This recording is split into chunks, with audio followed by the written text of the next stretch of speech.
tenéis aquí. ¡Qué alabanza más increíble! Vamos, es la primera vez que canto la canción de la oveja así en flamenco, en jerezano. ¡Sí, señor! ¡Qué arte, qué bendición estar aquí! Es una alegría muy grande ver lo que Dios hace en diferentes partes de nuestra nación. Yo vengo de Madrid y no tenemos el arte que tenéis aquí ni de lejos, o sea, ni por asomo. Pero estoy muy contenta porque amamos nuestra nación, amamos España. Y es un privilegio, oraba esta mañana y decía, gracias Señor por permitirme hoy ver qué estás haciendo aquí en Jerez, qué estás haciendo en esta parte de nuestra nación. Porque hay algo muy fuerte que Dios está haciendo en España y somos parte de ello. Y eso es una dicha, es una alegría, es un privilegio ser parte de este tiempo, de lo que Dios está haciendo en España. Muchas cosas de las que Dios está haciendo, claro que vienen de tantas oraciones de atrás, tantas generaciones que dieron su vida, que pagaron un precio, que oraron por esta nación. Y hoy seguimos orando, seguimos en la brecha, pero estamos privilegiados de ver estos tiempos, de ver una iglesia tan bonita como esta. Me han dicho que hace poco os mudasteis aquí y la verdad está precioso vuestro local. Dios va a llenar y vais a tener que hacer varios cultos de tanta gente que llegará, porque cuando se prepara un lugar con excelencia, bonito, cuando se abre espacio, Dios responde a nuestra fe y Él trae y Él añade. Así que gracias por recibirme en esta mañana. Gracias, pastores, por la invitación también y gracias a todos por recibirnos. Yo sé que mi marido estuvo aquí hace meses, él es el motero, no yo, y yo pues vengo a arreglar las herejías que él dijo. Vengo a recomponer lo que él dijo. No, es broma, es broma. Siempre nos bromeamos porque él es muy espontáneo. Yo soy más esquemática, soy más, pues como todos los matrimonios, ¿no? Unos de un lado y otros de otro, seguro. ¿Quién se casa con alguien que es igual que uno mismo? Nadie. Somos así de bobos. Nos casamos con todo lo contrario. Cuando estás enamorado en el noviazgo, qué bonito, él tiene lo que yo no tengo. En el matrimonio dices, me cago en la leche, ¿cómo me puedo haber casado con este señor o con esta señora que es todo lo contrario a lo que yo soy, ¿no? Pero eso es lo rico y lo bonito del matrimonio y el complemento, ¿no? Pero bueno, yo no sé qué dijo aquí mi marido, me han dicho de lo que habló. Sé que contó cosas de mis hijos, mías, no le hagáis caso, no le creáis. Lo que yo voy a contar hoy es lo verídico, es la verdad. Pero bueno, sí, como sabéis, si estabais ese día, pues estamos casados ya hace 23 años, tenemos 4 hijos, somos del club de los de 4 hijos, o sea, eso es estar muy loco hoy en día. Y son los 4 varones, así que pues ahora sí que me vas a tener en alta estima, porque vivo con 5 varones. No sé si a alguien más aquí le pasa eso, que solo tiene hijos varones, todos tenéis 3 chicos también. Padre Santo, ¿ves? Ahí está la unción, ¿te das cuenta? No es fácil, la verdad, yo lo digo en broma, pero no es fácil ser chica en medio de 5 chicos en una casa. Pero pues así el Señor lo quiso y juntos ya desde hace 13 años pastoreamos ahí una iglesia en Madrid, en Leganés. Leganés es una parte de la periferia de Madrid, no sé si conoces un poquito Madrid, y pues ahí estamos, amando al Señor, sirviéndole y buscando que su reino se establezca ahí en Madrid y en toda España. También junto con la iglesia, ya hace 10 años que abrimos casas de acogida, casas refugio, y recogemos a chicas que han sido víctimas de trata. Tenemos un ministerio, la verdad, muy... ¿cómo decirlo? Se paga un precio muy alto, la verdad, por cada chica que se rescata, pero es muy reconfortante ver el amor de Dios por cada una de ellas. Son chicas que han venido de otros países, también a veces españolas, hemos recibido que han sido pues, víctimas de trata, de explotación con fines sexuales, y llegan a las casas y pues, son años hasta que su vida es reconstruida, porque no vienen en 0, vienen en menos 50, con unas heridas muy fuertes. Pero es muy bonito y muy reconfortante también permitir que Dios nos permita ser sus manos y su voz también para ellas. Así que bueno, eso es un poquito de lo que hacemos y estamos felices. Estar en la obra no es fácil, pero pues ¿quién puede ya que está sirviendo al Señor un día dejar de hacerlo, ¿no? Porque pues Él lo es todo para nosotros. Así que, ¿qué te parece si oramos un momentito y disponemos nuestro corazón? Los pastores me han dicho que tengo el tiempo que quiera, así que bueno, tenemos hasta las 5, nada. Yo sé que hay que ir a casa a comer tranquilos. Pero vamos a orar un momentito. Hemos tenido un tiempo donde Dios nos ha ministrado la presencia de Dios está en medio de nosotros, pero por un momento vamos a decirle al Espíritu Santo, Señor, yo estoy dispuesto y dispuesta ahora que tú me hables en esta mañana. Siempre la palabra de Dios, cuando llega a nuestro corazón, quiere producir un fruto en nosotros y eso requiere de nuestra acción, ser hacedores, ¿verdad?, de lo que escuchamos. Así que solo unos segunditos, dile al Espíritu Santo, estoy dispuesto a escucharte en esta mañana, estoy dispuesto a hacer cambios, a poner por obra lo que tú me hables. Señor, estamos agradecidos de poder estar aquí juntos en esta mañana, de poder escucharte. Gracias por tu palabra, gracias por tu presencia, gracias por la iglesia, por esta comunidad hermosa de fe, donde sabemos que no estamos solos, donde sabemos que vamos hacia adelante como familia de la fe, Señor. Y te pedimos ahora, Espíritu Santo, que tú hables a nuestros corazones, que tú nos ayudes a tener un oído abierto a tu voz y que, Espíritu Santo, tú me guíes a hablar todo lo que tú quieres en esta mañana para esta preciosa iglesia. En el nombre de Jesús, dependo de ti, Espíritu Santo. Amén. Pues hace como ya casi 3 años, ¿verdad?, que salimos de la pandemia, aproximadamente, no sé muy bien la cuenta, pero pues fue en el 2020, ¿no? Más o menos 2 años y medio, casi 3. Y a día de hoy no podemos decir, pues Dios trajo la pandemia por esto, por aquello. Uno puede hacer miles de conjeturas, ¿no? Pero pues solo Dios sabe. Pero sí sabemos el efecto que eso tuvo en nosotros como iglesias. Se paró las actividades. Yo no sé si lo recuerda, ya se nos ha olvidado porque hace mucho que volvimos ya a lo presencial, a las actividades de iglesia, pero aquello fue demasiado en seco, ¿verdad? ¿Cuántos ese año teníamos programadas 200.000 congresos? Yo el año 2020 lo tenía hasta el final, pues típico, ¿no? Las iglesias hacen su calendario, sus actividades, sus congresos, sus actividades para niños, para jóvenes, y todo se tuvo que suspender. Yo no sé si alguien recuerda eso. Para los pastores y para los líderes fue un shock. ¿Ahora qué hacemos? Y todo pasó online, tuvimos que buscarnos la vida, en coger cámaras que no teníamos, en aprender a hacer directos que no sabíamos. Fue un caos, pero para mí había un mensaje muy fuerte dentro de tantas cosas que Dios nos enseñó en la pandemia. Creo que hoy podemos decir que aprendimos muchas cosas en ese tiempo y que se vio realmente y salió lo que había en nuestro corazón, porque las crisis manifiestan lo que tenemos. Y cuando se paró tan en seco las actividades de iglesia, nos quedamos el domingo con una cámara, viéndolo desde nuestro salón, alguno en pijama todavía, que ni siquiera se cambiaba. Y eso reveló realmente nuestro compromiso con el reino de Dios. Porque a veces nuestro compromiso era más de actividades, era un activismo, de estar en una actividad, de estar en otra. Pero cuando todo eso paró, salió realmente cuál era mi compromiso con el reino de Dios. Ahora sí se vio lo que teníamos en nuestro corazón. Y una de las cosas, entre tantas que Dios nos enseñó, yo creo que Dios nos llevó a hacer una pausa. Como iglesia, de manera mundial, Dios nos llevó a hacer una pausa. Como cuando en los salmos lees ese Selah, ¿recuerdas? Que es una pausa entre un tramo del salmo y otro. Para mí ese tiempo, seguro que para ti sacaste 1000 más lecciones, pero para mí lo destacable de ese tiempo es que Dios nos llevó a hacer una pausa. Porque ya estábamos en la era digital, ahora ya estamos súper más en la era digital después de la pandemia.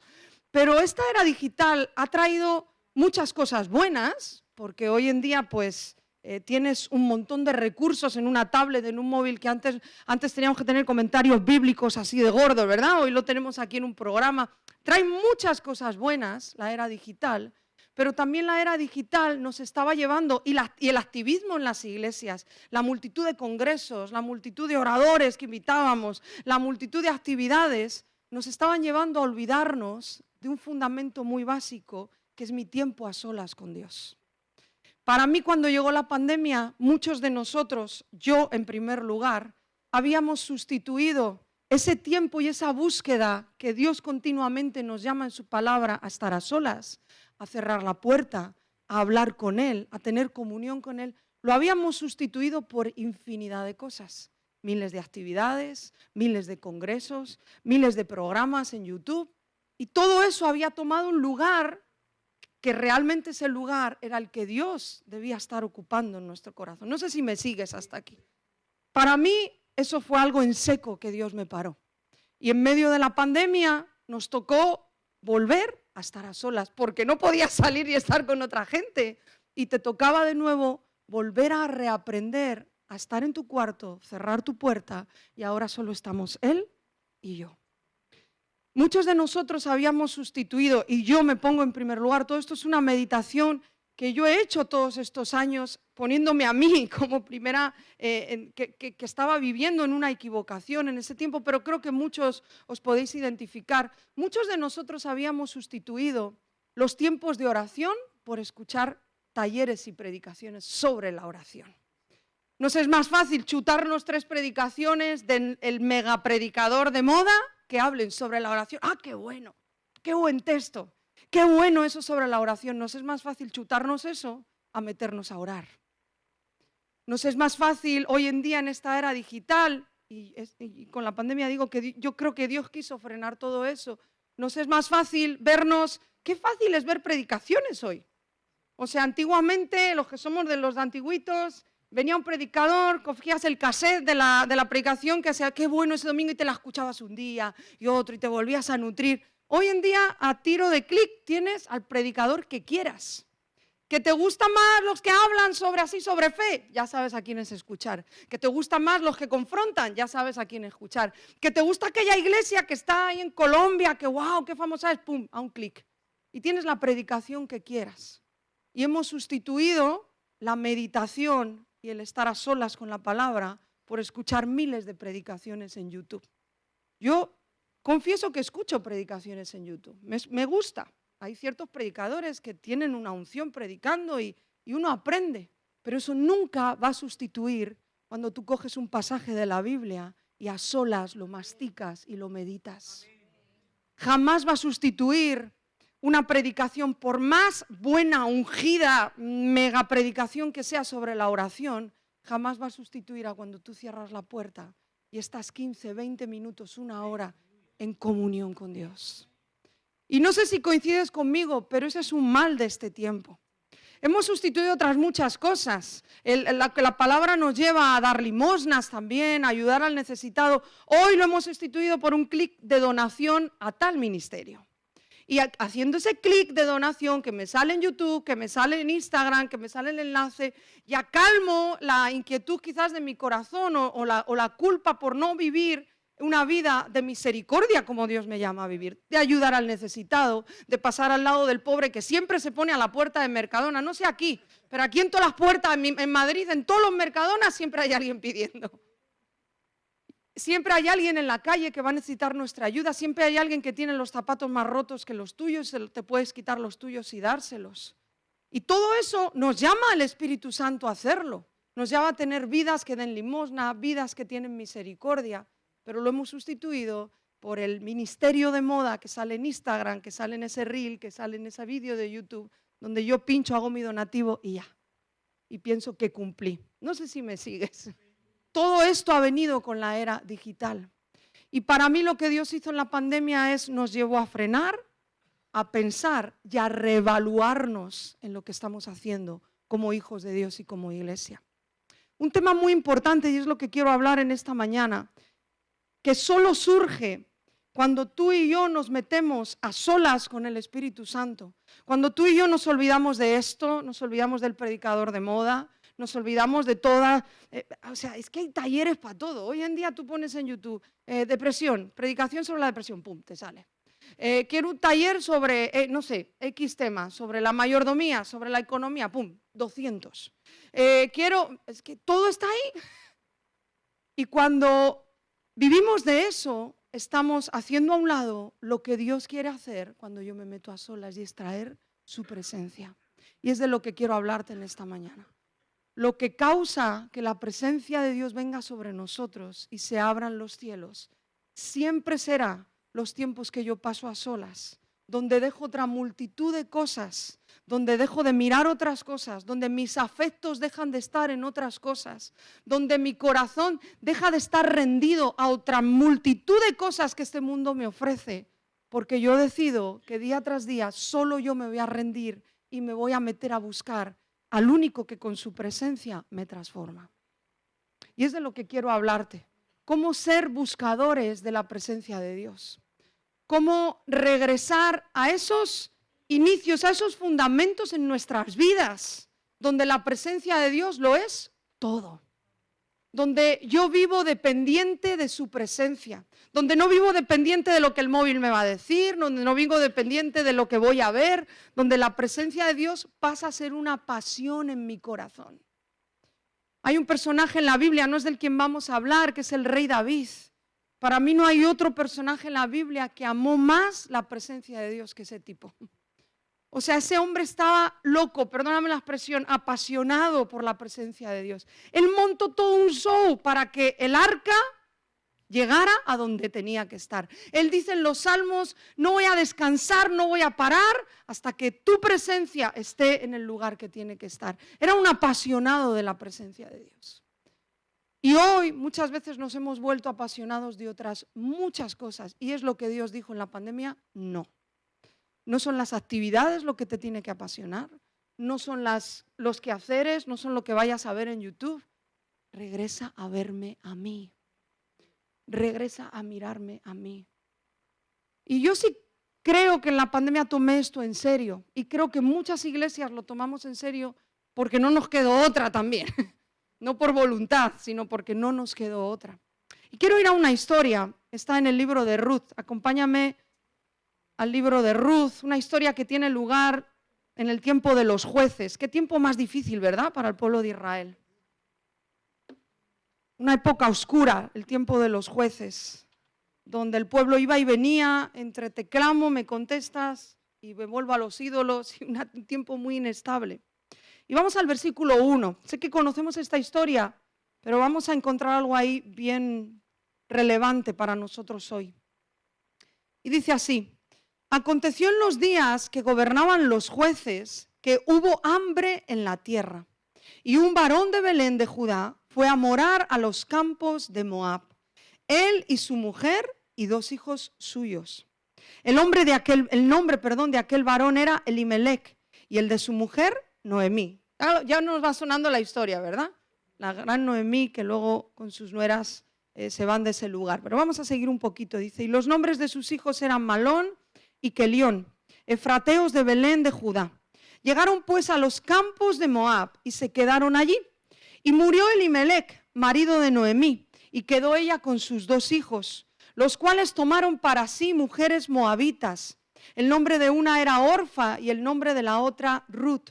Y habitaron allí unos 10 años, o sea, no fue poco tiempo.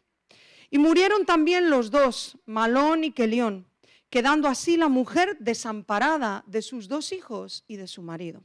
Entonces se levantó con sus nueras y regresó de los campos de Moab. Y fíjate por qué regresan a Belén. Porque oyó en el campo de Moab que Jehová había visitado a su pueblo, ¿qué dice? Para darles pan. Belén significa casa de pan. El pan en la Biblia es algo muy simbólico sobre la presencia de Dios. Jesús mismo se denomina a él en los evangelios, yo soy el pan de vida. Cuando comemos, cuando tomamos de Jesús, quedamos saciados, Él nos sacia. Él es el pan, Él representa la presencia de Dios, Él representa la verdad, Él es el verbo. Y si nos vamos al Antiguo Testamento, dentro de ese tabernáculo y de lo que Dios dijo que hubiera, estaba una mesa que tenía los panes de la propiciación, también llamados en el Antiguo Testamento los panes de la presencia. Ahora, hace años escuché, creo que fue de C.S. Lewis, bueno, le escuché, no, imagínate, se hubiera levantado el hombre de los muertos, pero le leí en sus libros, y creo que fue él de donde lo leí, que él comparaba la presencia de Dios en una iglesia al pan fresco. No sé si has pasado alguna vez delante de una pastelería cuando están haciendo pan, o cuando están, a mí lo que más o sea, aunque no tenga hambre me entra, cuando están haciendo gofres, cuando están haciendo crepés. ¡Qué olor más rico! O sea, aunque no tengas hambre, de repente se te despierta el hambre. Yo soy muy golosa. A lo mejor tú no lo eres tanto y se te despierta más el hambre si pasas delante de un buen jamón, ¿no? O de un queso, un jamón. Pero a mí los dulces me encantan. Y es muy peculiar cuando tú pasas por un sitio y está el horno haciendo pan o haciendo bollos. Se huele desde lejos, ¿verdad? Y te entran ganas de ir a comprar uno. Y este hombre comparaba la presencia de Dios en una iglesia con ese pan fresco. Si nos vamos a esta historia, es muy interesante porque Belén es casa de pan y el motivo que hace salir a a Noemí con su esposo de Belén es la falta de pan precisamente. Dice que había hambre, no había trigo, había una hambruna y por eso este hombre con su familia deciden irse a Moab para poder comer. Lógico, ¿no? Hay hambre en ese lugar, me voy a buscar la vida para que mi familia no se muera de hambre. Esta historia no pone que en ningún momento Dios le dijo que se fuera a Moab. Fue una decisión de ellos. Ellos deciden por el hambre buscarse la vida e irse a Moab. Pero Dios no les dijo en ningún momento iros a Moab, allí os voy a suplir. Pero es muy interesante ver que la razón por la que salen de Belén es que no había pan, pero la razón por la que vuelven a Belén, que acabamos de leer, es porque oyeron que había pan.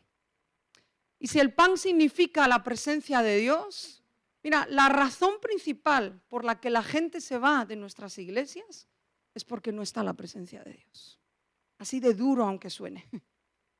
Cuando está la presencia de Dios en un lugar, la gente quiere venir. Porque el atractivo en medio de nosotros no somos tú y yo, por más guapos que vengamos el domingo. Siempre es Jesús. Jesús es ese pan. Y Jesús es tan hermoso, tan atractivo, tan increíble. Dicen los evangelios, hay un momento, un versículo que dice, si Jesús fuera levantado, a todos atraerá hacia Él. El que hay que levantar es a Cristo. Él es atractivo, Él es ese pan. Y cuando la presencia de Dios está en nuestras casas, está en nuestras iglesias, está en medio de nosotros, la gente, igual que en la panadería, va a oler ese pan fresco y va a querer volver. ¿Por qué se fueron esta familia de Belén? Porque no había pan. ¿Por qué volvieron a Belén? Porque había pan. Y hay muchos misterios que vamos a descubrir en esta historia, pero la parte principal es entender que sin la presencia de Dios no vamos a avanzar. Mira, la presencia de Dios, y te hablo de la presencia manifiesta de Dios, porque Dios está en todos los lugares. Los salmos hablan, ¿verdad?, que su presencia rodea la tierra, Él está en todo lugar. Pero hablamos de cuando Dios se manifiesta en una casa. ¿Te acuerdas cuando el arca acabó en casa de Obededón? Donde estaba la presencia de Dios, estuvo no recuerdo, pero creo que 3 meses nada más, y dice que su casa prosperó, fue bendecida, porque la presencia de Dios es la que hace fructificar en nuestras vidas, es la que provoca que en nuestras vidas haya cambios, aunque a lo último los cambios son nuestras decisiones de obediencia también a lo que la presencia de Dios está provocando. Pero la presencia de Dios cuando llega a un lugar hace que lo seco reverdezca, hace que lo muerto viva, hace que lo que estaba en desorden se empiece a ordenar. Cuando tú empiezas a poner cambios, a tomar decisiones, es porque la presencia de Dios ha llegado a tu vida. Cuando Jesús anduvo en la tierra y Él iba a una casa, ¿verdad? ¿Cómo cambiaba el ambiente en esa casa? Porque Él estaba visitando ese lugar. Y nuestro mayor anhelo como hijos, como hijas de Dios, como iglesia, siempre tiene que ser su presencia. Por eso regreso a lo que estaba diciendo al principio. ¿Por qué lo hemos sustituido por otras 200.000 cosas? Moab representa esos sustitutos que hacemos de la presencia de Dios. El lugar de esta familia era en Belén, pero como no había pan se fueron a Moab. Y Moab representa, en un cuadro profético que es esta historia, Moab representa los sustitutivos que hacemos y que ponemos tú y yo en nuestras vidas como la presencia de Dios, que sustituyen a la presencia de Dios. Mira, Moab sería como si dijéramos así la comida chatarra, ¿sí? El pan fresco lo tenemos en su presencia, pero muchas veces acudimos a esa comida chatarra que nos sacia un rato, que es una guarrería, que nos sentimos fatal después de comerla y que a lo último no nos alimenta, ¿sí? Eso representa Moab.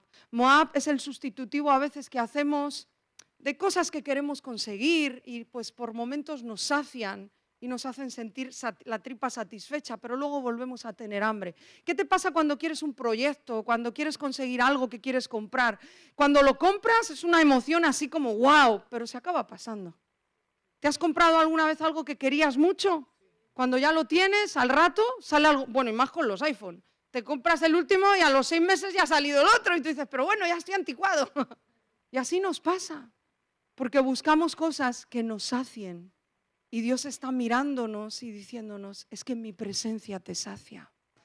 Es que si yo soy el pan, mi presencia va a saciarte. Pero preferimos irnos a Moab y llenar nuestras barrigas de otras cosas que no me van a saciar, que me van a volver a dar hambre.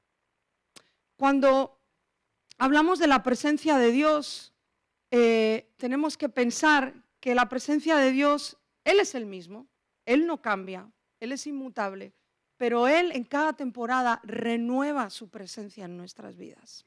Si tú te vas al Antiguo Testamento, donde estaban esos panes de la proposición, dice la Biblia, Dios mismo dio este mandato, que cada sábado el sacerdote tenía que llegar y poner panes frescos, panes nuevos, ¿sí?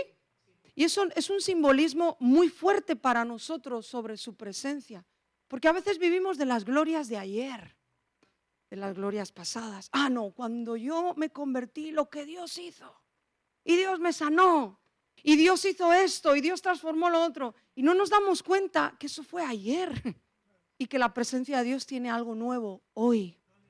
Y que cada temporada Dios se renueva en nuestras vidas. Él es el mismo, su carácter es el mismo, pero Él siempre tiene algo nuevo para cada temporada. Siempre. Y eso significa ese pan fresco que cada sábado era renovado por el sacerdote. Y por eso esta gente, cuando volvió a Belén, porque oyeron que había pan, ahora ya no volvieron los mismos. Volvió solo Noemí, en este caso con Ruth. Recuerdan la historia, ¿no? Que Orfa en el camino, pues también Noemí se lo puso en bandeja, ¿no? Oye, no hace falta que me sigáis, vuestros esposos que eran mis hijos ya no están, mi esposo ha muerto, no tenéis ningún compromiso de venir conmigo. Y Orfa aprovecha la situación y dice, ah, pues genial, pues yo me vuelvo a Moab, que es mi tierra, está mi familia y ahí me vuelvo. Pero el ejemplo de Ruth es asombroso. A mí en la Biblia es una de las historias que más me impactan, por la pureza del corazón de esa mujer. ¿Cómo siguió a Noemí? Esa frase que todos conocemos, ¿verdad? Tu pueblo será mi pueblo, tu Dios será mi Dios. Jehová no era el Dios de Ruth. Ella venía de otra cultura, moabitas, pero ella abrazó al Dios que era el Dios de Noemí y lo hizo su Dios, el único Dios. Y el ejemplo de Ruth es brutal, de cómo persiguió la presencia de Dios, ese pan que había en Belén. Ruth representa a los que sin ser pueblo han venido a ser pueblo. Ruth representa a los que están allá afuera, que por oler el pan van a llegar a casa.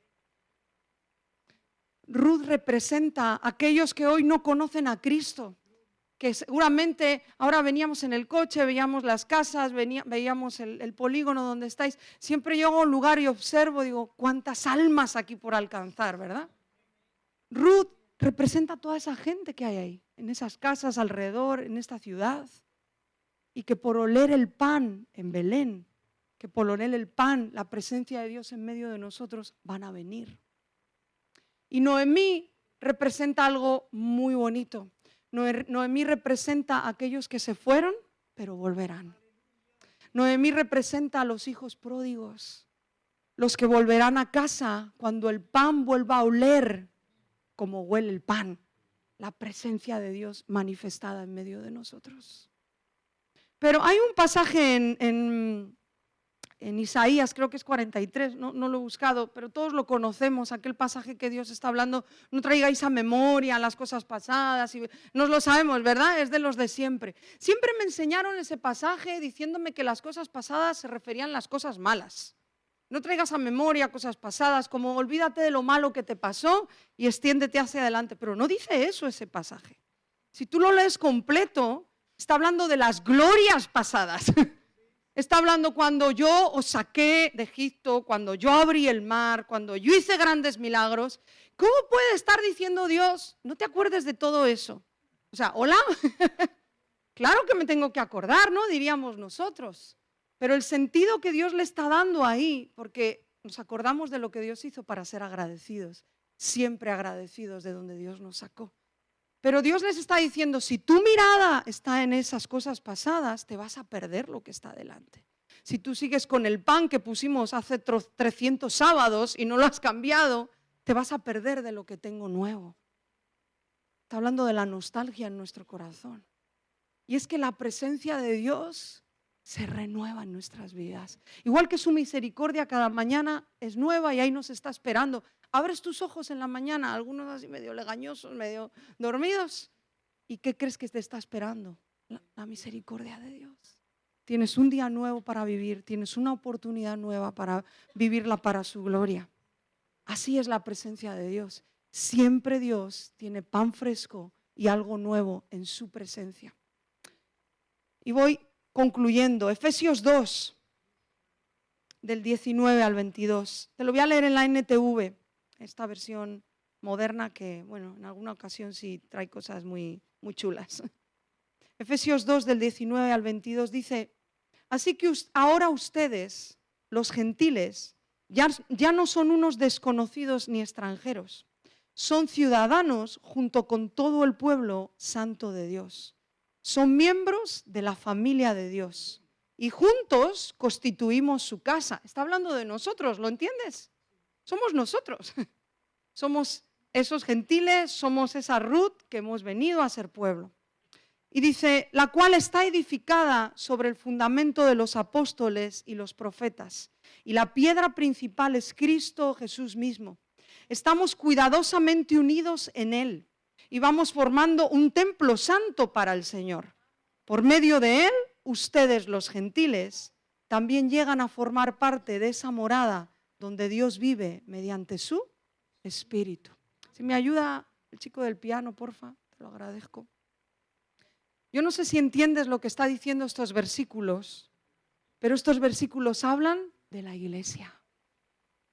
Efesios es el libro del Nuevo Testamento que más nos habla sobre la iglesia. Si quieres aprender sobre la iglesia, métete a estudiar Efesios. Me encanta cada detalle que da ese libro sobre lo que hoy somos su iglesia. Es que somos la amada de Dios.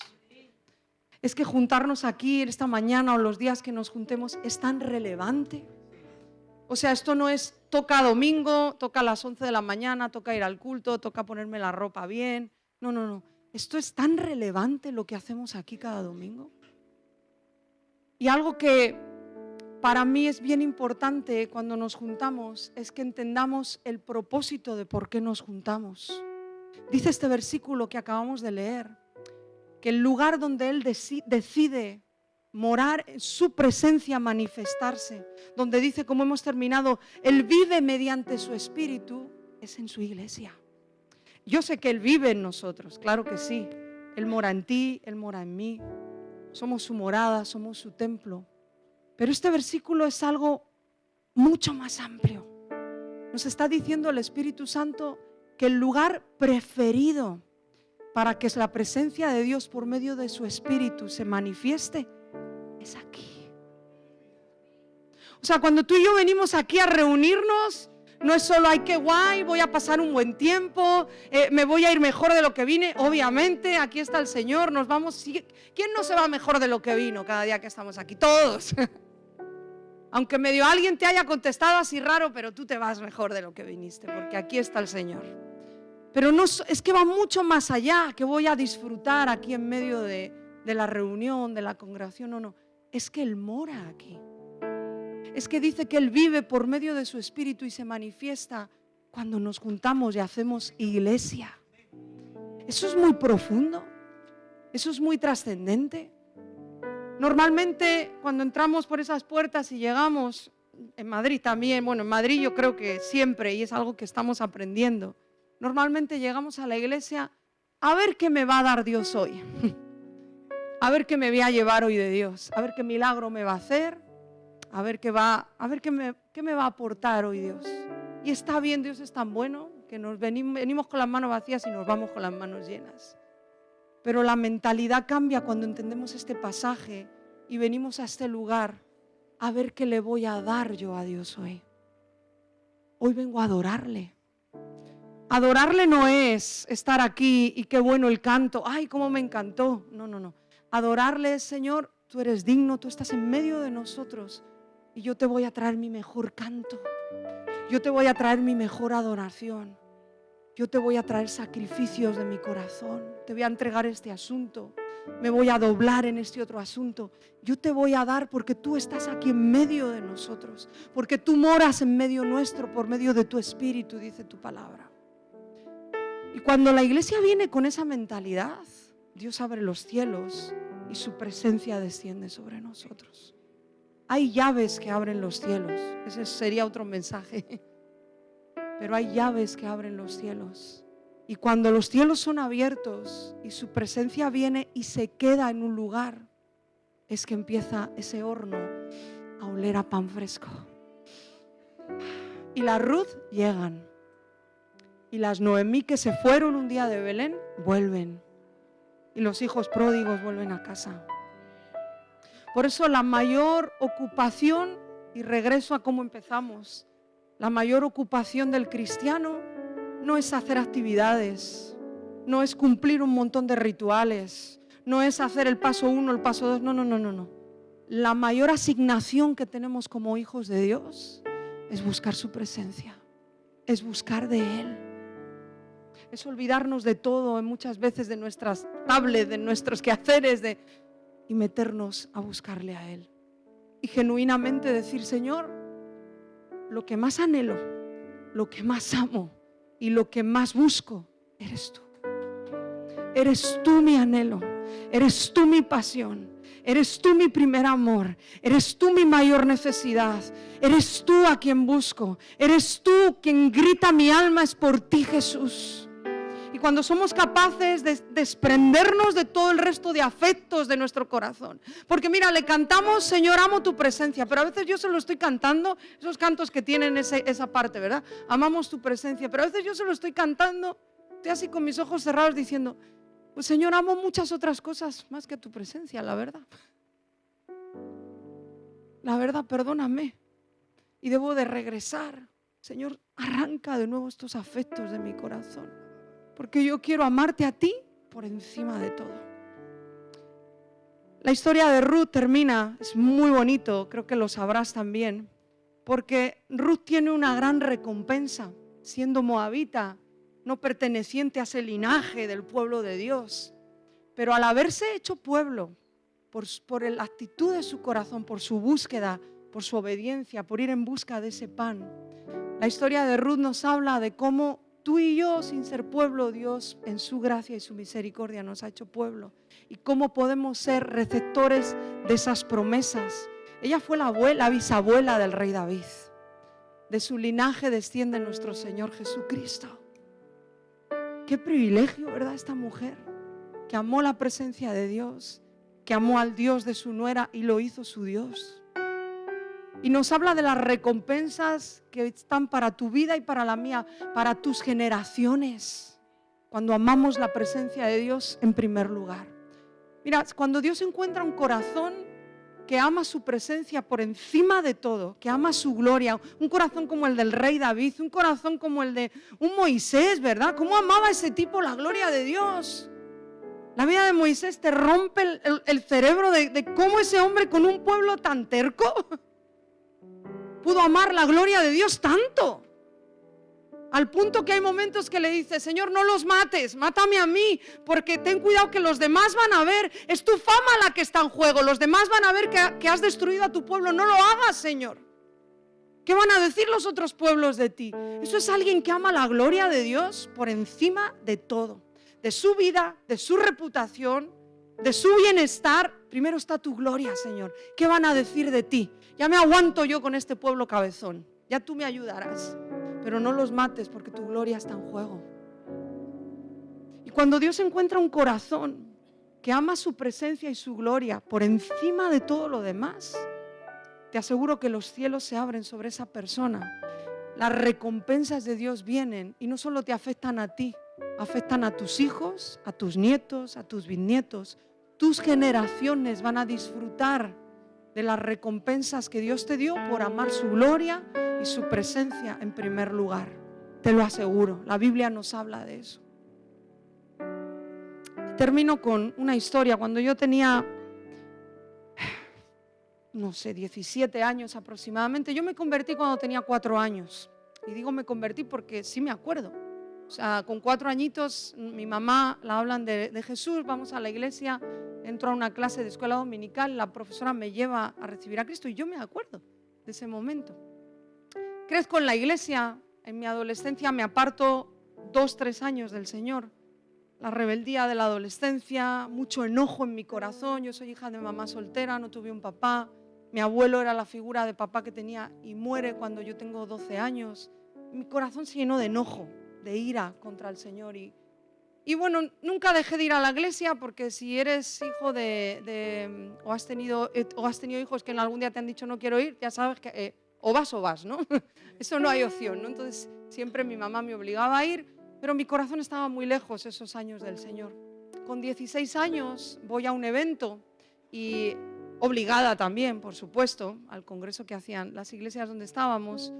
Todo el evento yo me senté en la última de la última fila. ¿Tú sabes lo que es eso? ¿Has visto a un adolescente que está sentado en un lugar manifestando corporalmente que no quiere estar ahí?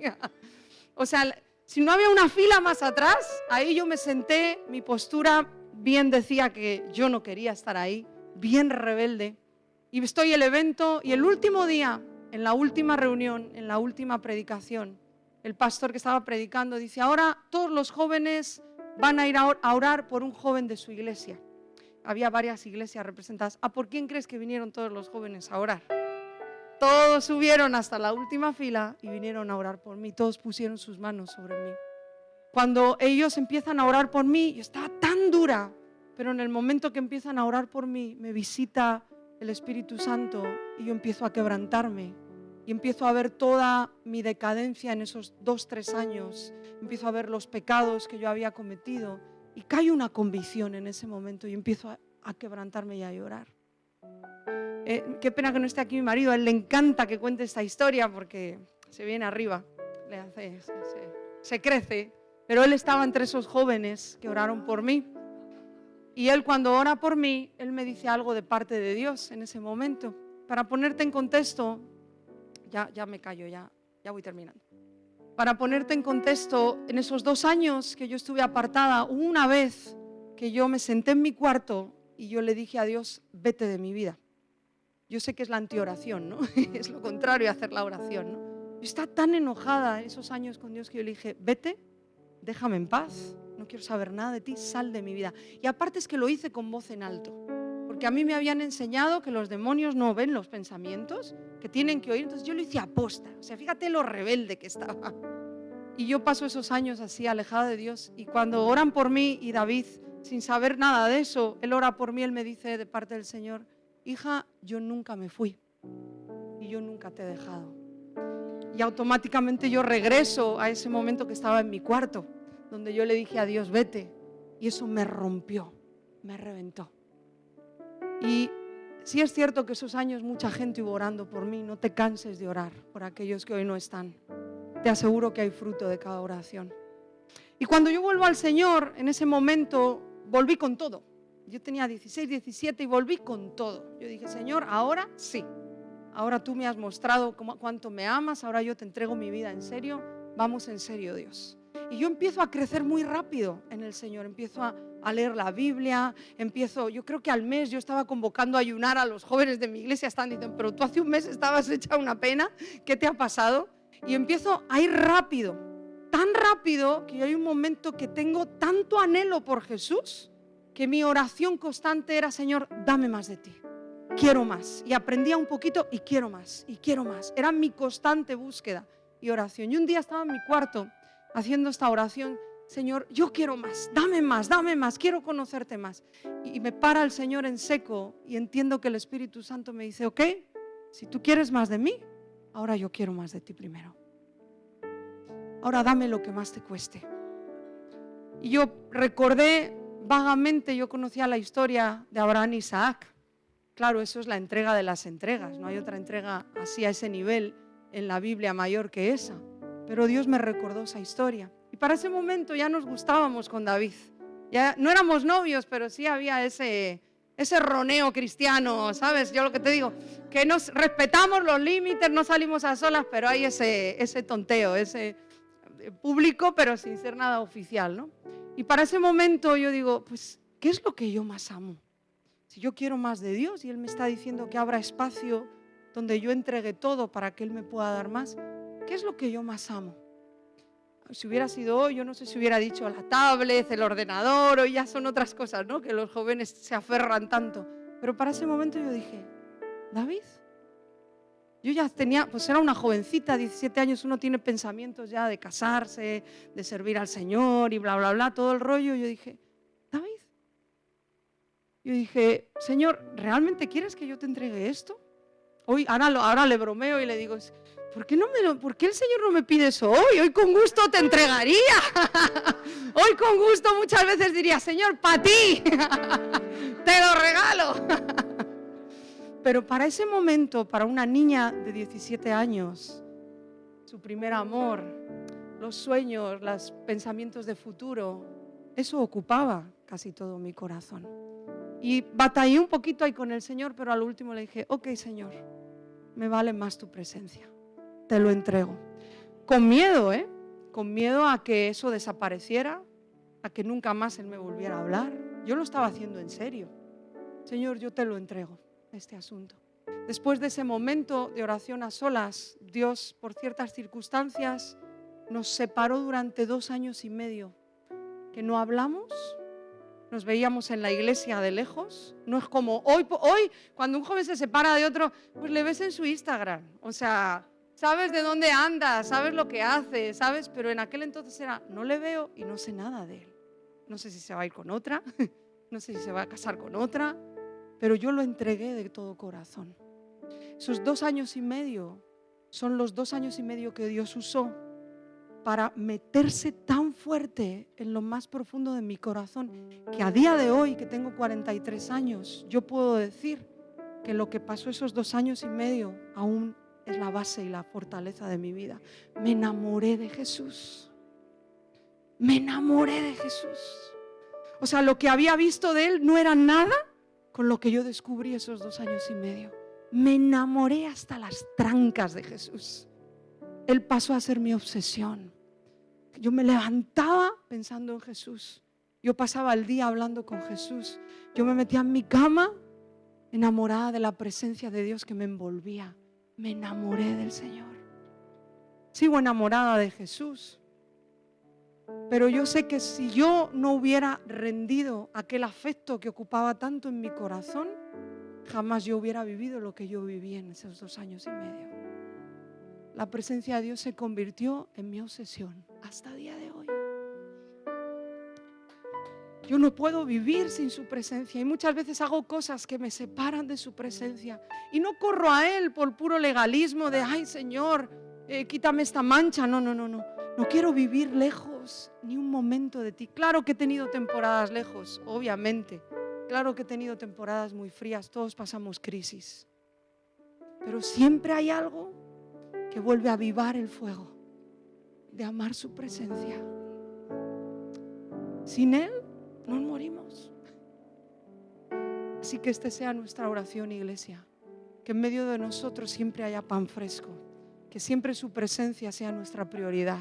Porque mira, este no es un encargo para los pastores.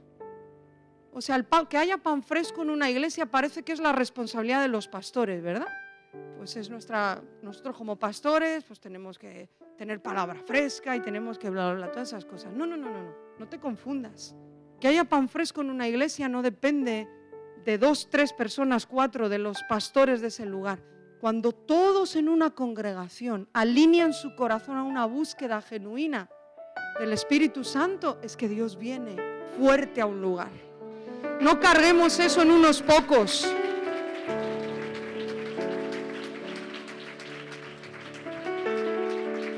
Porque a veces pensamos que eso es así. Y esa carga es demasiado fuerte para unos pastores, para unos líderes. Es cada uno de nosotros buscar de todo corazón la presencia de Dios. ¿Por qué no te pones en pie y oramos?